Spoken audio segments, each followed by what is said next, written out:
Well, I'd like to welcome everybody to the class this evening, the basic meditation class at the Buddhist Society. And I was just kind of clicking through the names of us all here, and quite a few folks who have come before, and I'm delighted they've come back again. And actually, I dropped it into the talk. So I zoomed into the class, like the lecture last night, and I recognized a few names and the odd face or two who were also at that talk last night.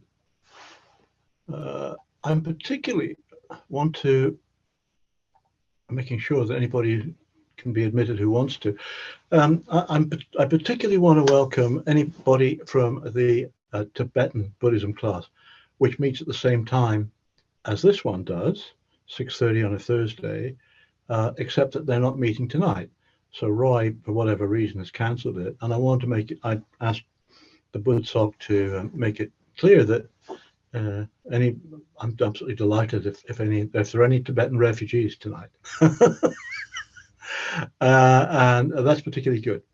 And I want to say to them in particular, I shall be kind of trying to give some guidance tonight. But if you Tibetans, want to keep doing it your way, you keep doing it your way, please. I wouldn't dream of telling you anything that's better than what you're doing. And you can chant Om Mani Padme Hum or anything else, because we're all on mute. So please do whatever you like. And sort of apropos the Tibetans being here tonight, I just want to pick up on something that's on the what do you call it, the flyer or the advertisement or the notice that's on the website for the Tibetan Buddhist class, taught by the excellent Roy, that he says the meditation in that class, listen to this, the meditation in that class is on the nature of the mind, and that actually is exactly what this basic meditation class is on as well. Now, we might come at it from a different perspective. I hope we do, because the more different perspectives people get, the more accessible perhaps it becomes. So I'm not going to be doing, I'm certainly not intending to do anything that anybody from the Tibetan Buddhist class would find in any way eccentric or troubling or critical, whatever. Meditation is all about the nature of the mind and the contents of the mind as well. In Buddhism, it's very important to notice this. It's the mind and the contents of the mind. The mind and the contents of the mind. That's it. Okay. Let's get to work. The sort of agenda I've got for this, well, first of all, the general sort of setup for those of you who are new to the class, and I'm pleased to say there are quite a few folks who are new to the class. The setup is usually like this. We do some guided meditation for the first 20 minutes, 25 minutes or so. And then there'll be a little interval while, we can stretch, get up, and I'll try and say a bit more about practice. Then we'll sit for another 20 or 25 minutes or so, in which I shall try very hard not to disturb you. And then we'll have an opportunity for, I was going to say questions, but a discussion. How about that? This is called the basic meditation class. And to me, basic means absolutely fundamental. Absolutely fundamental. It doesn't mean it's for beginners and all that. But I did actually think last week it was a good idea to say something which may be particularly helpful to newcomers as well as old timers. And that is choosing a meditation object, because there are so many different meditation objects out there. And I just wanted to give you a sort of a menu and say, well, try this one or that one, different emphasis. So, I hope that was quite useful. Most of the time, the default position, as far as I'm concerned, is using mindfulness of the breath. But that's because it's a sort of a default position for me. And I think it's a default position for the Buddha as well. Buddha was, encouraging anapanasati, mindfulness of breathing in and breathing out. But there are many, many other good mindfulness practices, as well as meditation practices, which are actually not based on mindfulness at all. And I'll say some more about that later on. So anyway, I last week I tried to sort of talk about options, right? But beneath all of that, there's a more fundamental question, isn't it? Which is, why on earth are we doing it in the first place? So I'm looking at the numbers here. There are about 25 folks here who come along to meditate. Why are we all doing this? Why are we all doing this, you see? We all made a decision to do this. So I want to explore just a little bit in these, whatever it is, 45 minutes together or whatever it is, why we're doing it and why, and this is really radical stuff, why we might not want to do it at all, okay? So that could be quite interesting. So obviously, opportunity to meditate here. So everybody's come along tonight. We all made a decision to do it. Why? Because, I mean, everybody here looks, those of us who put our cameras on, we all look pretty intelligent. I'm sure we've all got other things we could be doing this evening. You know, vital things like doing our emails. Just switching my phone to silent. We're doing our emails or checking out something on TV or going out with our friends, or we're too tired. I'm just thinking of reasons why we shouldn't meditate tonight. Why I shouldn't meditate tonight. I'm too tired, had a hell of a day, good to put my feet up, pretty hungry, could do with some food right now, you know, been stressed out, absolutely stressed out all day. Or I'm just absolutely furious, and I really don't think being angry is a good mind state to bring to a meditation class at the Buddhist Society. You know, there are all these sort of reasons that actually we might all have, and at one time or other I have had and have them all, and yet, you know, I don't think they're very good. To be honest, I don't think they're very good reasons. I don't, but you know, we're here, so whatever the alternatives, you know, for whatever reason, we said no, you know, maybe, you know, even though I'm tired, just sitting down might liven me up a bit, or stressed. I've heard that mindfulness practice is good for relieving stress, or angry, maybe, you know, all this sort of stuff. Or maybe I actually think that half an hour's meditation is perhaps even more beneficial to my well-being than checking out my emails. You know, we all made that decision, and we're here. And the question is, well, why? I think it's a good idea to ask ourselves why we're doing this. And in times of doubt, we will ask ourselves that inevitably. Why am I doing this? And I like to think there are two general sorts of reasons why we do it. And one is on the basis of our experience. On the basis of our experience, we benefit from it. And why are we doing it? This is I'm talking now to, you know, old comers, even if you've only been once before, all right? Why are we doing it? Because, well, we benefit from it, actually, in whatever sense we like to sort of say benefit.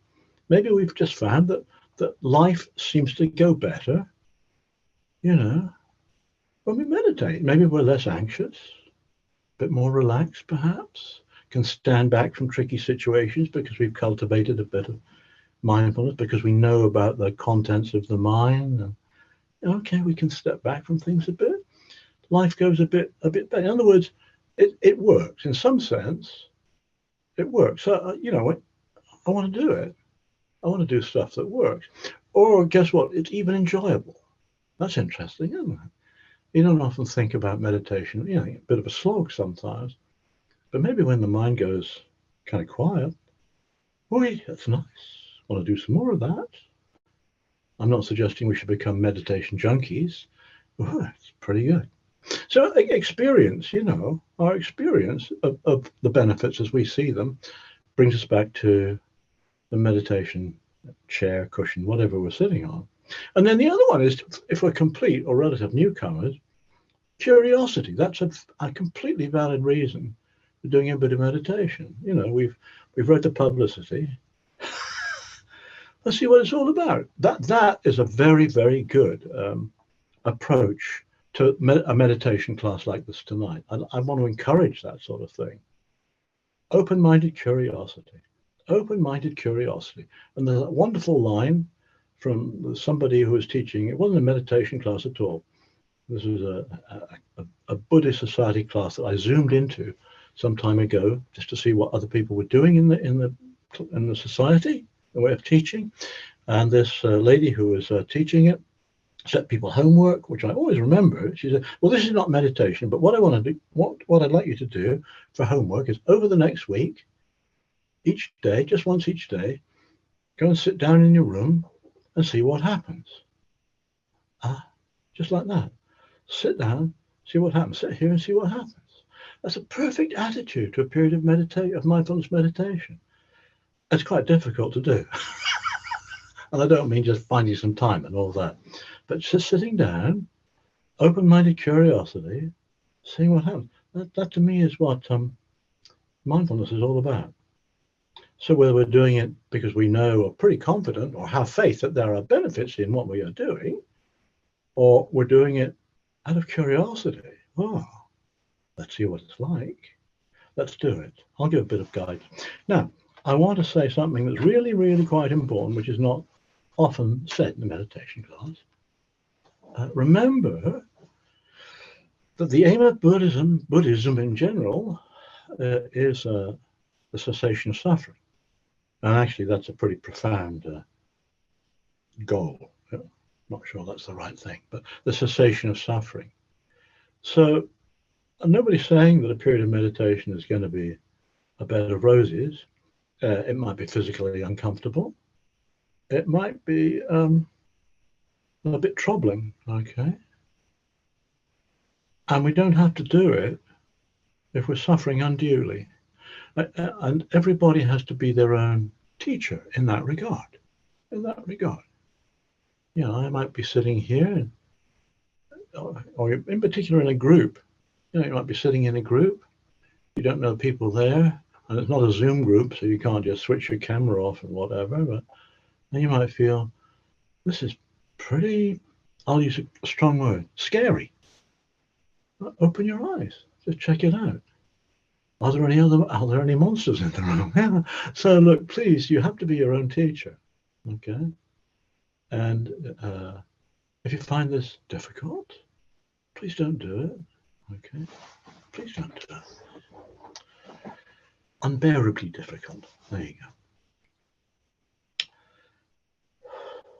So a few tips. Approaching a period of meditation with an attitude of open-minded curiosity. A bit Zen-like. What is this? What is this? Who is this? Very good practice at the beginning of a period of meditation. I find, I don't know about you, but I find it's very good just to bring attention into the body. How's the body feeling this evening? This is not the same thing as my opinion about the body as an old guy who looks the way he does, you know, and all that. How does it feel? How does it feel right now? And that's aging is an interesting thing. Sitting here right now, I don't feel old. I feel pressure of sitting on the chair. I'm on a chair. I feel my feet on the floor. I feel the stretch of my trousers over my knees. I feel the warmth of the room on the skin of my face. I feel a bit of tension in the shoulders and I can relax. I feel the breath. I don't feel old. I have to invent that. That's a concept which I have to sort of pile on top of all of this, and it's unnecessary. You have to do that. So all these categories and identities, I'm this, I'm that, I'm not that one. You know, I just think of all that kerfuffle about gender and all of that. It may well be important, but from the point of view of experiencing how we feel this evening, yeah, a bit of movement in the chest, heaviness of the body, hands touching something, the belly, the pressure on the waistband. And when we do this, as we scan the body, top of the head, the soles of the feet to the top of the head. You notice little knots of tension, perhaps, I don't know. When we do, when we notice that we're a bit tight, we can maybe relax if we want to. I'm not saying we should. We can if we want to.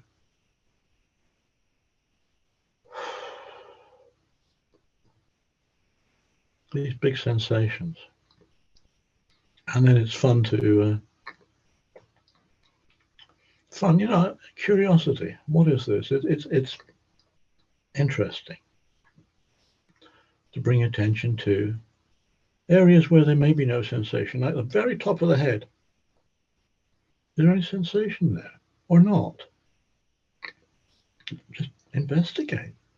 Not why is there or why isn't there, but it feels like nothing.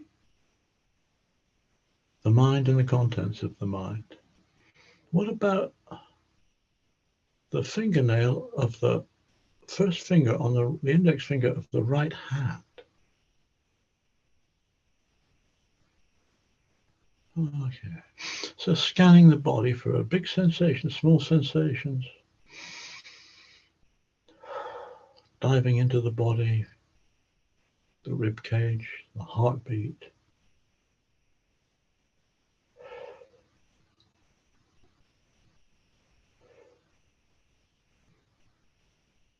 Well, that's the way the body feels tonight, just like this, a mass of sensations. That's interesting, isn't it?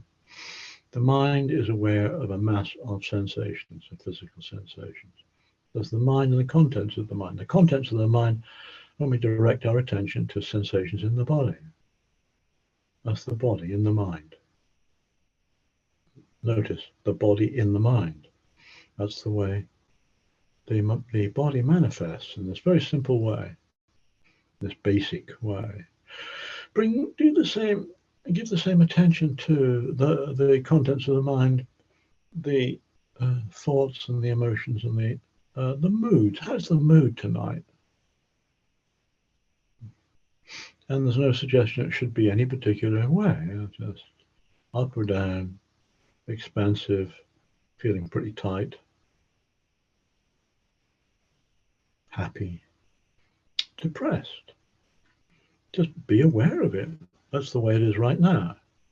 The mind being aware of the contents of the mind.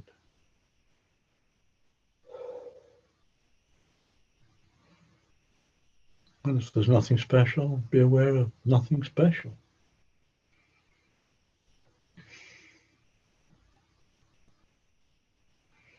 I haven't said anything about little things like whether the eye should be open or closed, or where we put our hands.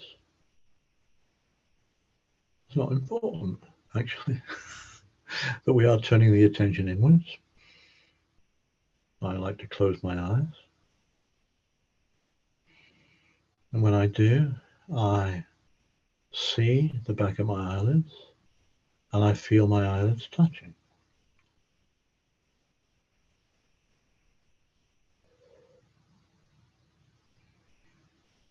And I notice my hands touching something, and the warmth of the hands. And I park them out of the way somewhere. And then I tune in, assuming that anapanasati, mindfulness of the in-breath and the out-breath, is the meditation object. I just tune into the feeling of the breath, the rhythm of the breath. In-breath, out-breath. Long breath, short, deep, shallow. It's like this. There's no control. Fortunately, the body knows how to breathe. Our job is to be aware of that, that's all. Nothing special. Just the next in-breath, the next out-breath.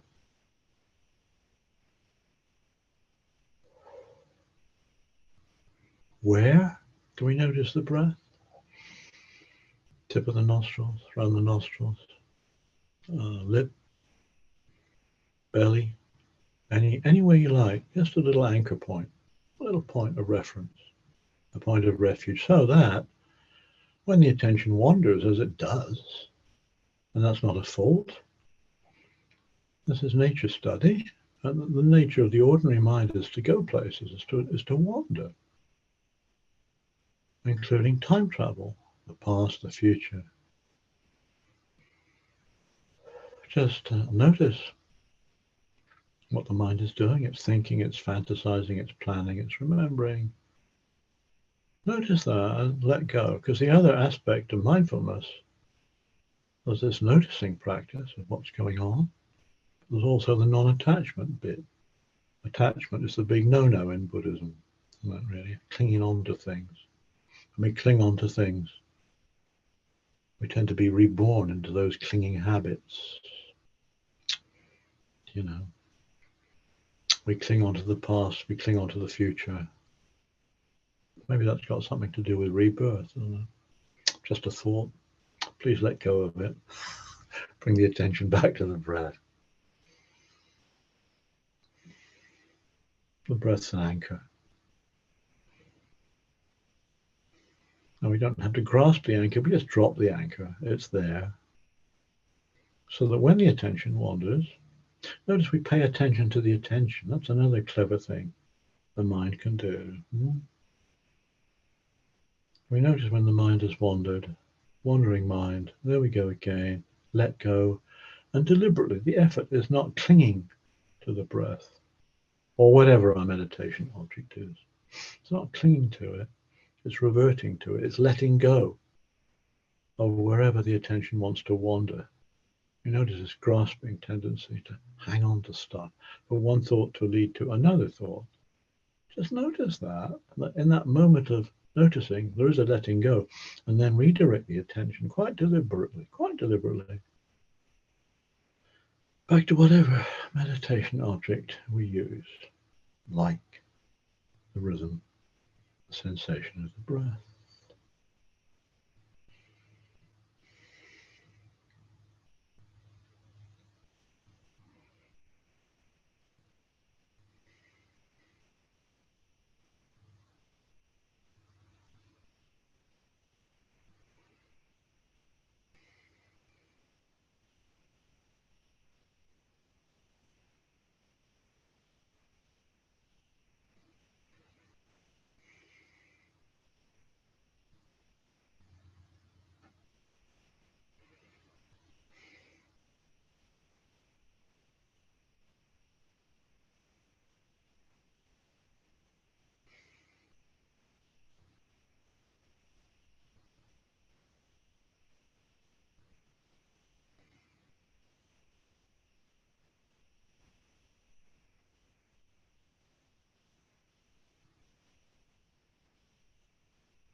And notice the coming and going of thoughts. Notice the ending of a thought and the beginning of another thought. And it's not true that we think all the time. We quieten down a bit. A thought has a beginning and an end. And of course, we quite like thinking. You can get quite attached to it. It's not a fault there again. Just notice the way one thought leads to another thought, but it's not necessary. We can let go for a moment, a millisecond. Back to the breath. The arising of another thought. Notice that. Let go, back to the breath.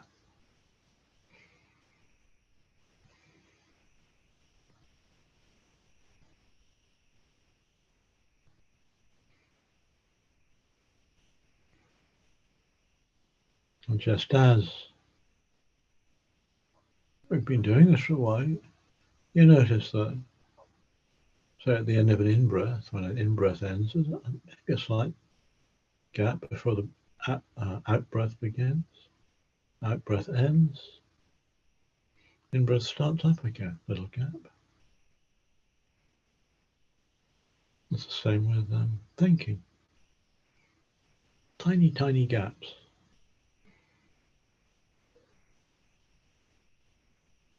But don't try too hard at all in this practice. Just notice and let go. Notice and let go. Don't probe or anything like that. There's nothing to get really. Lots to notice. You don't have to explain it. That can come later on.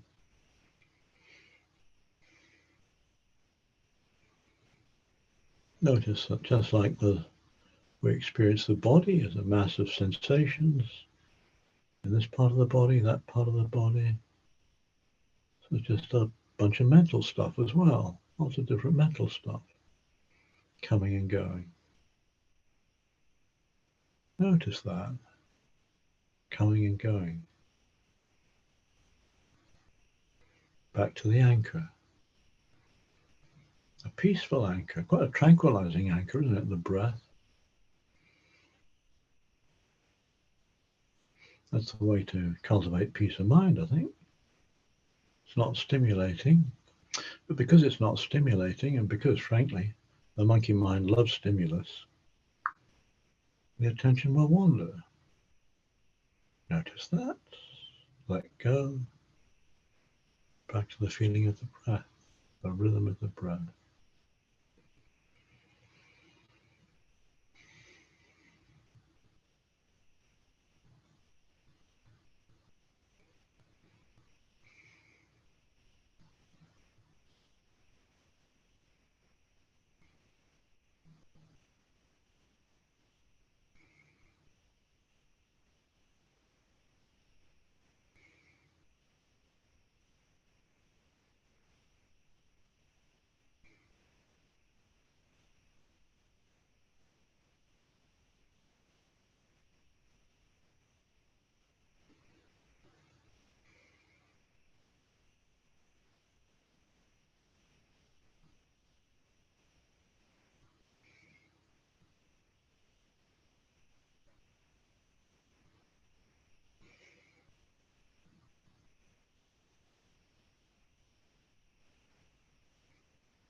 So do, if you like, take this opportunity for a little break.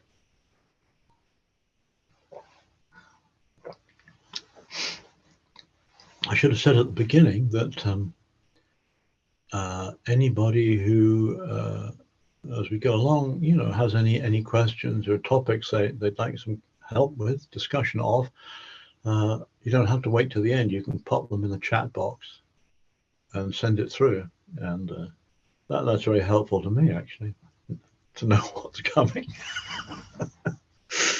So feel free to send something in chat. At the end, obviously everybody can unmute. We can talk to each other like normal human beings, I guess. But do feel free, if anything comes up in your mind, to flag it up and send it through in the chat box. And I'll do my best to pick it up.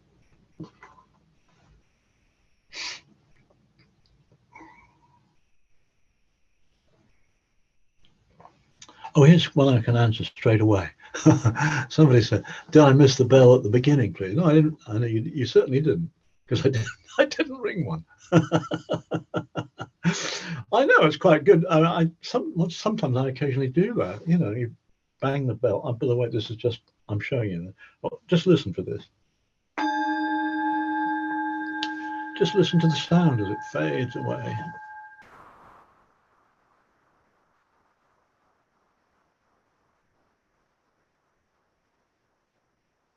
I'm sitting on top of it and it's still doing its thing. But you can kind of listen to that.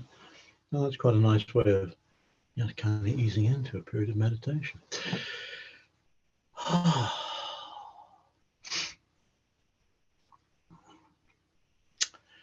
So I want to say something about, again, why we meditate, and maybe why we shouldn't meditate. How about that? That's quite radical. This is at the Buddhist Society. And mindfulness is, as we all know, we Buddhists all know, is part of the Eightfold Path. That's what Buddhists do, along with right understanding, right intention, right speech, right action, right livelihood, right effort, right mindfulness, right samadhi, whatever that means, calming. But here's a radical thought for us Westerners. You can be a good Buddhist. By the way, a good Buddhist, don't ask me what a good Buddhist is, but you can be a good Buddhist without doing any meditation. And in fact, I'm not sure this is true, but I mean, when I first started going to Thailand, Thailand is like 98% Buddhist. Most Thais would not meditate, or they'd leave it to the monks and nuns, the bhikkhus, to do it, for various reasons. I think perhaps more people are meditating in Thailand now than they used to be, but you can be a good Buddhist without meditating. Why? Because meditation is just part of the Eightfold Path. I think it's a very important part, but that's just my opinion. Okie dokie. But don't forget the rest of the Eightfold Path. There's, all the sila, the morality, the ethics, the practice of generosity, of kindness. Okay. You can figure out what it's all about intellectually. I mean, it's a lot easier. If you want to find out about the Buddha's teachings, all these concepts like not self, dependent origination, that's quite tough to get your head around that.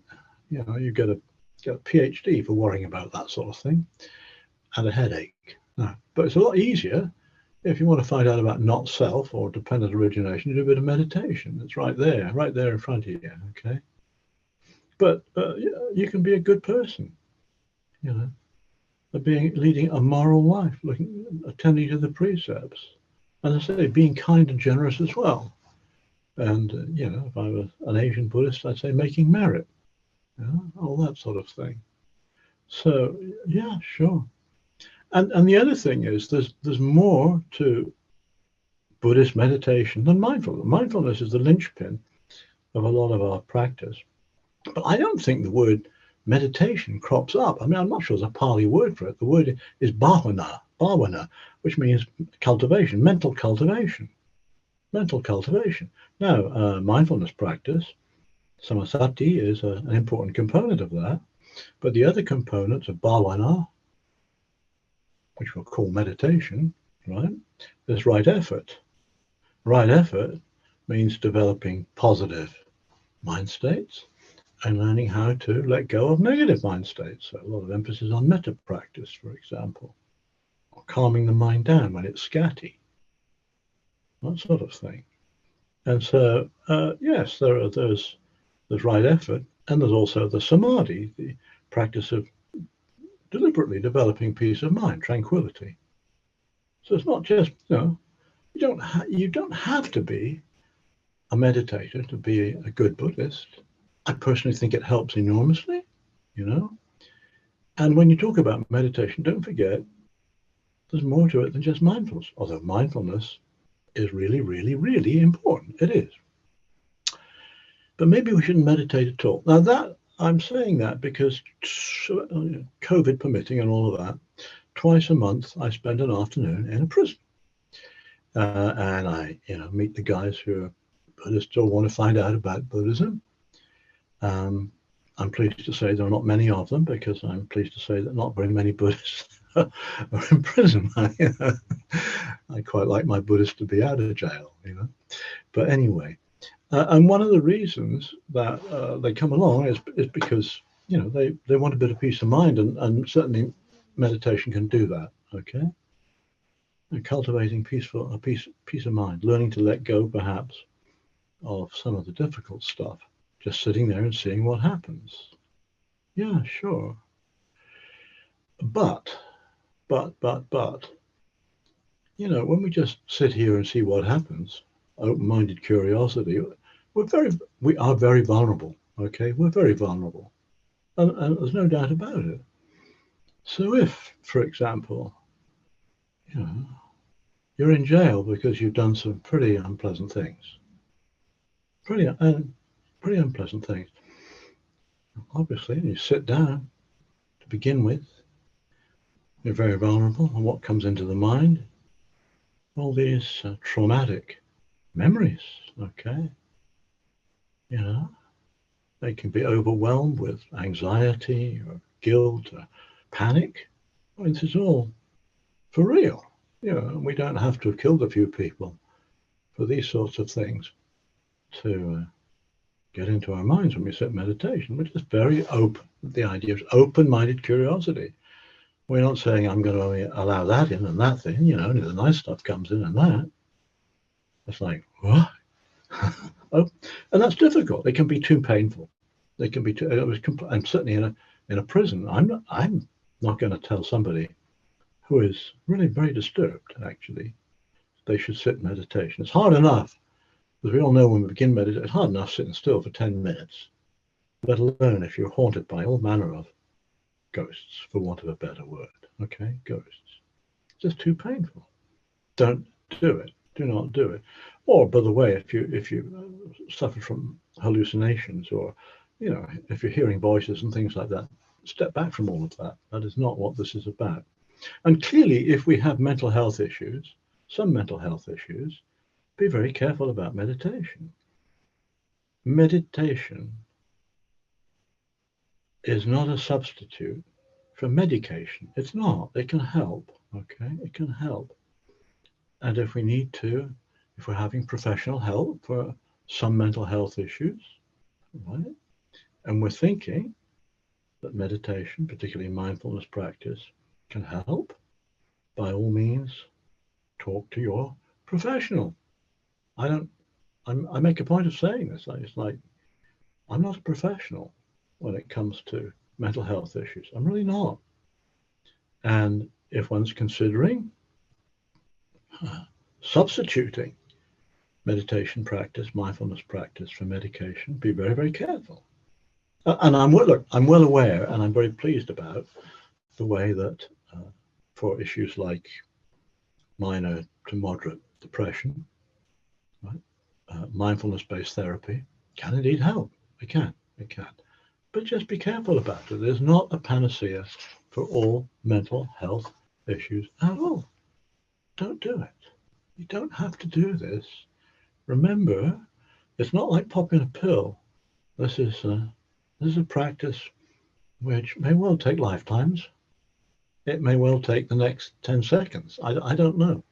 I don't know. So we have to approach it with that caution.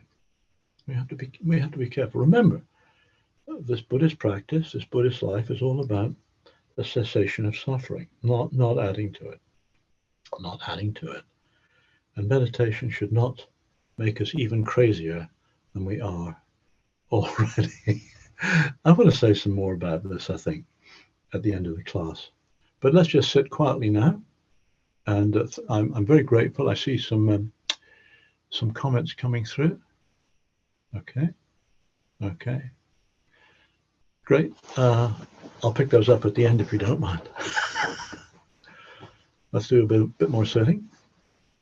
I'm not going to say so much because you know what to do. There again, compose the body. Just a few obvious tips. Compose the body, settle down, be aware of how the body feels. Get comfy, but alert, relaxed posture. Great, alert, relaxed posture. That's the way. Check the mood. I hope I haven't stirred up too much thinking.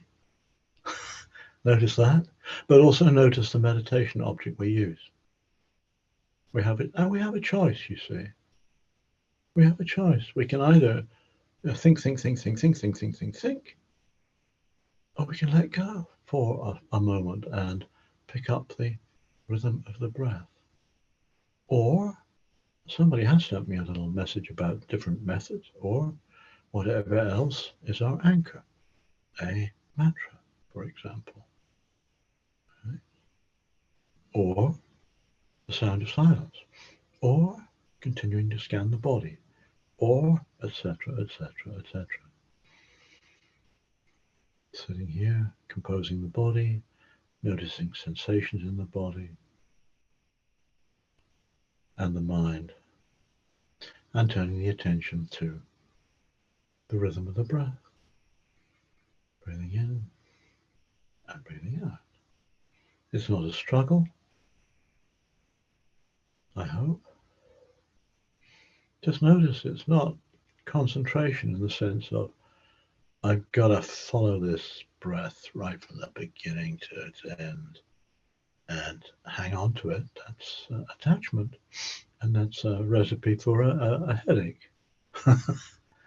It's more about the default position. It's all about relaxing and letting go of all the other stuff that comes into consciousness, all the other stuff that comes into the mind. Letting go. Attention settle back on the meditation object. Breathing in, breathing out.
And when the mind wanders, notice that in a very friendly way. Just notice it and let go of it.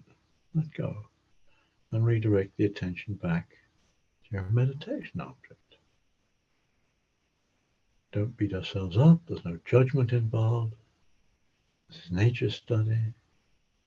Remember, we're studying the mind and the contents of the mind. Oh, that's interesting.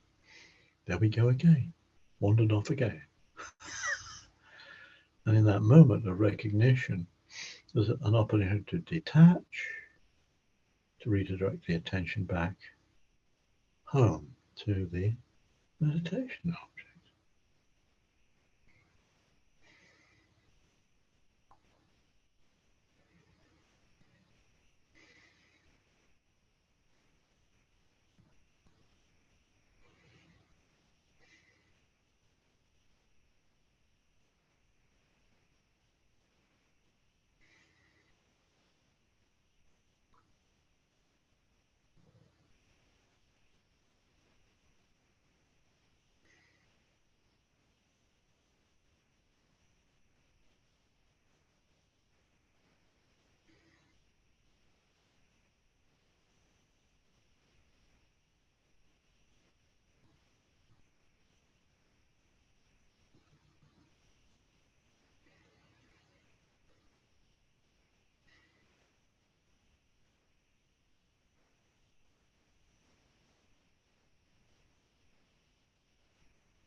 That was very nice, thank you.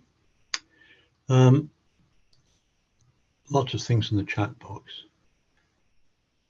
But I just want to add to what I've just said a little while ago. You know, the theme was to meditate or not to meditate. That is the question. And I tried to give some sort of guidance there. Maybe, depending upon one's, individual circumstances, before one finally gives up meditation, because one's head is a bit of a mess, you could try getting into the body, bringing a lot of this stuff into the body and using the body. And I'm thinking of things like, we talk about body scanning, but a well-known relaxation technique, as I understand it, is to lie down and just scan the body, bit by bit, toe by toe, joint by joint, and relax. Just relax. That's a form of letting go, isn't it? I'm just saying, by the way, relaxation and meditation aren't the same thing. But I'm trying to help somebody, give advice to somebody who's, would like to try and, I'd like to try and help. So relaxing through a body scan could be quite helpful. Going to the other extreme, physical exercise. Walking meditate. When there's something on your mind, you wake up in the middle of the night, you can pace around the place like a tiger in a cage. You're getting the attention, you're working out the problems in the body, aren't you? Pace up and down. Maybe that'll help. And then another aspect of Buddhist practice, which is very helpful indeed, if you can do it, is to develop metta practice, karuna practice, kindness and compassion towards oneself and obviously towards your friends and family and all that sort of thing. That is just so helpful. You feel terrible about yourself and you can't sit with it. all that horrible stuff. Develop kindness and compassion. Do metta practice. I was thinking about what I was going to do this evening. There's loads and loads of books out there, or teachings out there, or for all I know, tapes out there on metta practice, loving kindness practice. Here's a book. I know you can see it. It's called the Mindful Self-Compassion Workbook. I don't know. Can you see any of this stuff? The Mindful Self-Compassion Workbook, and it's by somebody called Kirsten Neff, Neff, and co-author is Christopher Germer, Germer. That's very helpful. But there again, it can be quite difficult. I mean, I've come across people who feel so completely terrible about themselves. They can't do that, even though that would be enormously helpful. Enormously helpful. Okay. I'm going to ask Wongdu to give everybody the opportunity to unmute. And while that's going on, I'm going to try and say something about, okay, some of these very helpful questions that have come in. So, first one, have I got any thoughts about using physical objects, a physical object for a meditation object, a candle, a statue? Yeah, I've never really got on. I tell you, I've never really got on with using a candle because you've got to look at it, and my eyes get very tired, and you sort of get a bit weepy, and it's nothing to do with sadness or anything. It's just my eyes get too tired. If it helps, and if one doesn't get too preoccupied with the flame gets higher and I guess it's okay. A statue, well, a Buddha image, yeah, that can be very helpful. There again, it's not something I have. In one situation, I did that, and it can be quite helpful. You have a lovely, it's like what are Buddha images for? What are they for?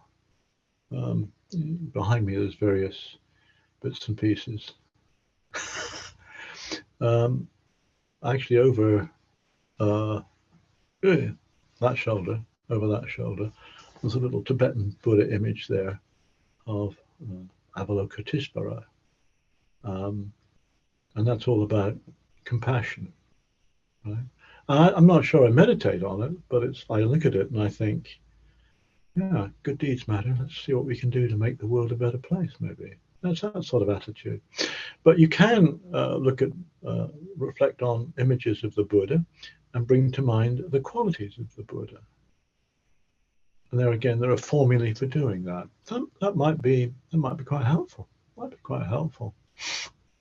Physical objects, yeah, yes. I mean, there again, it's all about try it and see, experiment and see. Is it helpful or is it not helpful? Many different, for next question. So many different forms of meditation. How do you choose which type suits best? Okay, that was last week, but I'll try and give a short recap. The breath is very helpful. Right? The breath's very helpful because it's always there from the moment we're born to the moment we die. And it's absolutely costless. You don't have to get any Buddha images or incense or even, dare I say it, go to a meditation class. It's always there. And intrinsically it's neutral. It can be terribly, very, very calming. When it settles down, very calming. And it also is difficult as well.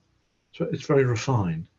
I like that combination of it being non-stimulating and peaceful and noticing because it's non-stimulating and the monkey mind wants to be stimulated. So, that's getting an understanding about the way things work and learning to let go. You see, this practice is all about learning to detach, to let go as much as anything else. So I think the breath is extremely helpful. I mentioned a mantra as well. Mantras are essentially silent words to oneself. In my tradition, Buddho, Buddho, Buddho, it's like Buddha, it just means awake, awake, awake. I'm speaking to Tibetis now, so you'll have to forgive me, but I'm going to say Om Mani Padme Hum. I don't even know whether that's the right way to pronounce it. in the Sokogo Gakkai tradition, Nam Myoho Renge Kyo, Nam Myoho Renge Kyo.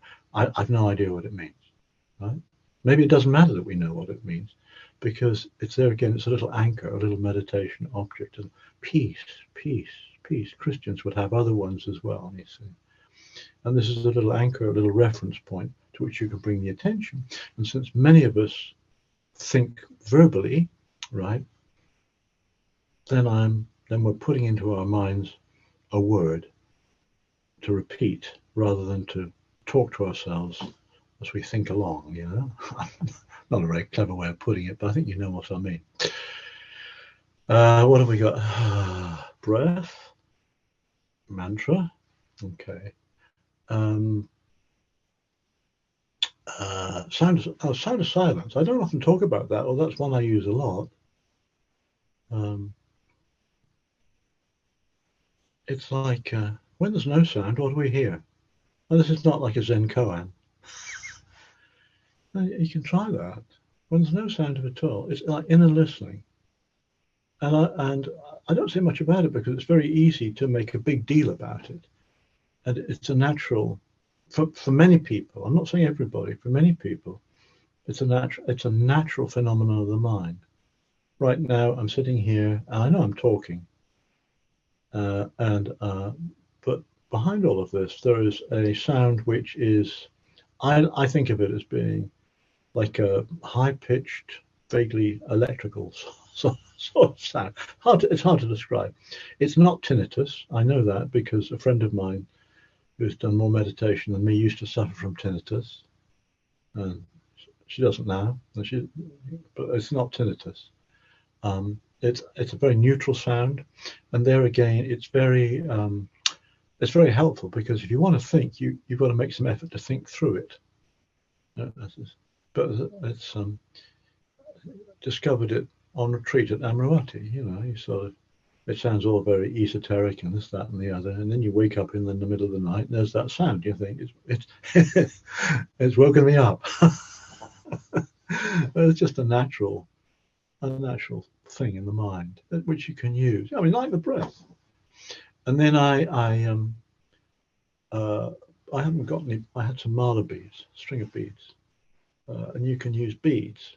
You can link all of this with the breath. You can flip a bead, one. You can flip a bead, two. Flip a bead, three. You're getting physical again. There's more going on. You know, the monkey mind, lots of stimulus. So you're breathing and flipping a bead. You're breathing and flipping a bead. Or you can do like a mantra, you see, with using the breath. Because I'm very keen on this loving kindness meditation. I often do the following. On the in-breath, may I be well. On the out-breath, may others be well. Breathing in, I wish for myself. Breathing out, I wish for others. Yeah. And then there's walking meditation as well, up and down, being aware of the sensation of the feet on the floor. And the question is, which type suits best? Well, you got to try it and see. You're your own teacher, you know. You really are. Everybody's their own teacher here. There are loads of meditation objects out here. We've now also got visualizing an image of the Buddha. You know, bringing to mind the qualities of the Buddha. Oh yes, that's interesting. I mean, the problem with all this is too much choice. It's not that we shouldn't explore these things, but it's so easy to become like window shopping. You know, today I'll do this, or for the first half hour I'll do this, and then I'll do that, and I'll do something else, and I'll go and have a cup of tea, and then tomorrow, you know, it's like it's just one more thing we do. You just sort of, it's a different app on the phone, sort of thing, and try it and see. But to try it and see, please try it and do it for a while. And I don't know how long a while is, but it's more than 20 minutes. It might be 20 minutes every day. It might be. You have to try things to see if they work. None of these are shortcuts. I may have mentioned other meditation objects. I don't know. And when we get to sort of chatting, other people can come up with things. Curious about letting go of thoughts. Yeah, sometimes I feel as if I'm immersed in a daydream. Well, we are. That daydreaming. Yeah, it's very attractive. If it's a nice daydream, if it's a nightmare, it's horrible, isn't it? Yeah, sure. And we know that. You can label it daydream. The moment we label it, it's like I've got your number, and then I'll let go of you and point the attention back to the breath. So, one moment we're immersed in something, the next moment we've come up for air. We let go, come up for air. So, yes, we daydream, but we don't have to get immersed in it. But I know what you mean. If it is a lovely daydream, we just attach to it. That's the whole point. We attach to it. We go on a fantasy holiday. It's lovely, but it's not meditation. Now, can we let go of that? Can we let go of that? That's the suggestion. Actually, you see, that's an interesting point about that, because it's great to let go of a nightmare. The opposite of a daydream is a nightmare, you see. Nightmares, you wake up with a nightmare, scared witless. You want to let go of that. You want to let go of that. But then something lovely and positive comes along like a daydream. You want to cling on to that. And that's a very interesting thing. It's like, as a Buddhist, we're trying to let go of both of those, the nice and the nasty. We're trying to let go of that. We don't want to attach to that. That's one of the things. I find it very interesting to think about the difference between mindfulness practice as purely secular, therapeutic practice, and mindfulness as part of Buddhism, actually Buddhist practice. And in therapy, as I say, I'm all in favor of using mindfulness for therapeutic purposes, but then people come to do it because they've got essentially unhappy thoughts, right? So what do we do about unhappy thoughts? Well, we look at them, we learn to let go of them. We'd much rather have happy thoughts than we attach to that. And your cognitive behavioral therapist is going to say, yeah, it's working. And I might say, well, it's better than having unhappy thoughts, but don't get hooked on happy thoughts either. Another attachment leads to more rebirth. Look, I have, more. Okay, oh yeah, right. Well, sort of follows on from that. Can I advise on any techniques for letting go? How to distract from thoughts? Yeah. I think, yes, notice them. I mean, that's the sort of the cold turkey line. It's like there's a thought, and just become aware of it. A thought, become aware of it. And notice when we're not thinking as well. You see, the big lie is that we think all the time. And that's nonsense. We do not think all the time. Kind of refine the practice enough. I mean, make the practice, being aware of thinking. That's quite interesting to try and do that. So I'm going to sit here and I'm not deliberately think, but when a thought comes up, can't do it now because I'm busy talking to you. When a thought comes up, you notice that. Okay. And then it'll go away. You notice the ending of a thought. It's just like noticing the breath, you see. A breath begins, an in-breath begins, middle, end, out-breath begins, middle, end. Coming and going all the time. The thought's just the same as that, isn't it? There again, we seem to sort of think that thoughts are continuous. They're not continuous at all. We're just not paying enough attention. So you've got to just attend to thinking. And it's not, we're not beating ourselves up. It's not like you're wicked for doing this and stupid. You can't be a meditator. And we do this because we're human beings think. And we probably have jobs which do require us to do a bit of that, So I think thinking's not bad, but can we get a bit of a handle on it? Can we let go of it? And the answer is yes, we can. I mean, you notice how another technique is another one to try, which sounds a bit wacky. Deliberately think of something else, something completely different. So I don't know how you're thinking about, you're obsessing about have I got the right technique? I want this, that, and the other. Why don't you just think about a head of broccoli instead? I mean, just deliberately think about something else. You can do that, or you know, or something completely different. So I mean, yeah, but at the bottom of this letting go thing, it's like mental relaxation. I mean, that's what I do think. Scanning the body, and just not that we should relax, but when we notice tension somewhere, I notice it.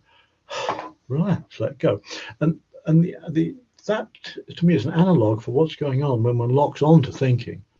It's like the mind, the attention contracts around something, you know, and maybe even feel my brow is furrowing as I think this one through. Relax. It's like relaxing that mental muscle. I think relaxing is quite important. Or the analogy is one of relaxing. Yeah, and distracting from thoughts. Well, yeah, I think I've said something about that already. Because when we use a mantra, try using a mantra. May I be well, may others be well, or whatever your mantra is. Om Mani Padme Hum, Nam Myo Renge Kyo, whatever, right? Those are words, and if we think in words, then we have a choice. Do we think, when does the class end, or do we think Om Mani Padme Hum? Have a choice. See, we're not slaves to this. Is we're not slaves to all this mental stuff unless we want to be. And if we want to be, that's all about being reborn in this realm, isn't it? You know. So are there any other? No, I don't think. But okay, everybody's unmuted. I'm going to try and get some sort of. Oh, look at that! I've got a gallery view here. That's a great technological breakthrough. If anybody wants to ask a question, please unmute and ask a question. If you just want to put your hand up, you do have to be on camera so I can see. Or, yeah, anyway, yes, please make any contributions you like, ask any questions you like, obviously about meditation or Buddhism or the Buddhist Society or whatever. What I would value is we had this business, a jolly good question about other meditation objects. And so like a candle or a statue or a Buddha image or something. Is there anything like that people would like to share? Something they found useful? Please feel free. I'm sort of hopping around on the screen here. Anybody? Please feel free to speak up or send yet another chat through. Yeah, yes, Jeff, please. Colin, thank you for taking the session tonight. Thank you for coming. I asked the question about the object of concentration. Yeah. I'm very old now, and many moons ago, when I first fell over Buddhism, I was advised to light a candle and meditate on that. But I left that a long time ago. Left all spiritual thought until fairly recently again. And I was just wondering whether that was part of this tradition or maybe another tradition. Oh, right. Well, we've got one thing in common because we're both very old. Lighting I mean, it is just a convention or a tradition, whatever you want to call it. If you've got a shrine, right? So you'd have candles. Typically, you'd have candles. You'd light incense. You might have some flowers. They're traditional offerings, if you like, on a shrine. And in fact, if I was at the Buddhist in the good old days, you know, when I'd go into the Buddhist Society and all of that, you know, in the lecture room at the Buddhist Society and sitting at the front of the class, first thing I do, I go in, is I'd pay respects to the shrine, and I would light candles and light a stick of incense. But personally, I would not then use. The class is sitting in. You've got to imagine that there's a shrine behind me now. Well, there is sort of, kind of, not a grand one at all. But you can imagine I turned around, I've lit the candle, lit the incense, and I turned back to the class. And then, I don't think they might want to look at might want to meditate on the shrine. But it's up to them. So as I say, I've always thought of using a candle as just being an object to concentrate on, to let the attention rest on. And if it helps, Jeff, use it. I've never got very far with it, as I say, because I find it quite difficult to sit with my eyes open, actually. But yeah, it's there you go. Do you want to come back on that at all? Thank you. Okay. Oh, actually, right. I've got one here. Yoga as a moving meditation could be good. It could indeed be very good. Yes, it could indeed be very good, because there again, you're using the body a lot. So if there's a lot going on in the head, and you've got to do yoga asanas or whatever, or of course Tai Chi, which is quite beyond me. But I mean, I enormously admire anybody who can do Tai Chi, because you're sort of moving all four limbs in different directions simultaneously, and that kind of coordination. I'm full of admiration for anybody who can handle that kind of coordination, and I wouldn't be able to have a thought in my head about anything if I was able to do that, So I'm sure a good Tai Chi teacher could be very helpful. Yeah, but yoga as well, of course. Any other questions at all? Happy to help, or anything else?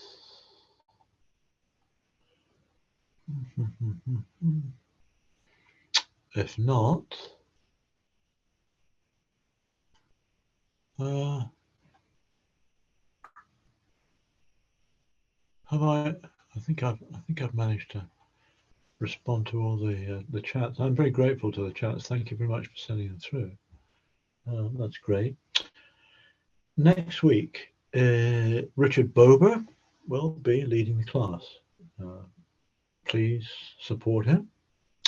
Come to the class.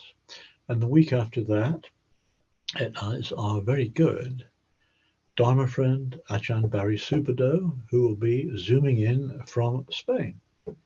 And please come along and hear Barry, Ajahn Barry. There we go. He's Ajahn. He used to be a monk, where his monastic name was Subhaddo, and he was a teacher of Ajahn Subhaddo, and now he's a lay person, so he's Ajahn Barry Subhaddo. There you go. But anyway, do come along and listen to him. And I think that is everything.